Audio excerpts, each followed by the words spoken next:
একসময় সবুজ বনের বুকে মিটি নামে এক কৌতূহলী ছোট্ট কাঠবিড়ালি বাস করত। মিটি বনের অন্য কোন কাঠবিড়ালির মতো সাধারণ ছিল না, কারণ তার একটা জাদুকরী ক্ষমতা ছিল। সে পশুদের সাথে কথা বলতে পারত। প্রতিদিন মিটি গাছের মধ্যে দিয়ে ঘুরে বেড়াত, পাখি, খরগোশ, এমনকি বুদ্ধিমান বুড়ো পেঁচা অলির সাথে গল্প করত, যেটি সবচেয়ে উঁচু ডালের উপরে থাকত।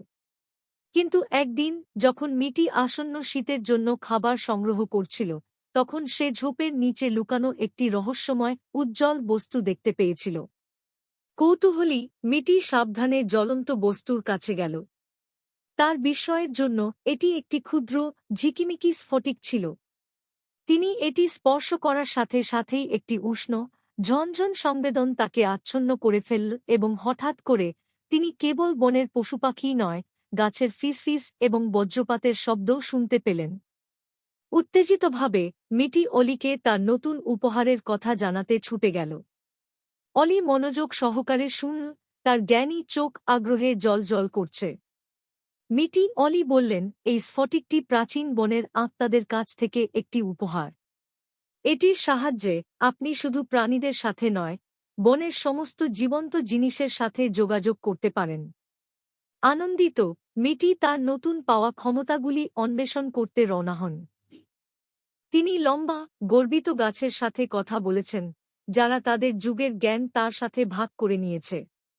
তিনি রঙিন প্রজাপতিদের সাথে কথা এবং গল্প করেছিলেন, যারা তাকে তৃণভূমি জুড়ে তাদের ভ্রমণের গল্প বলেছিল। এবং তিনি এমনকি লাজুক ছোট মাশরুমের সাথে বন্ধুত্ব করেছিলেন, যারা তার গল্পে আনন্দিত হয়ে হাসছিল। দিনগুলি সপ্তাহে পরিণত হওয়ার সাথে সাথে বনের সাথে মিটি বন্ধন আরও গভীর হতে থাকে।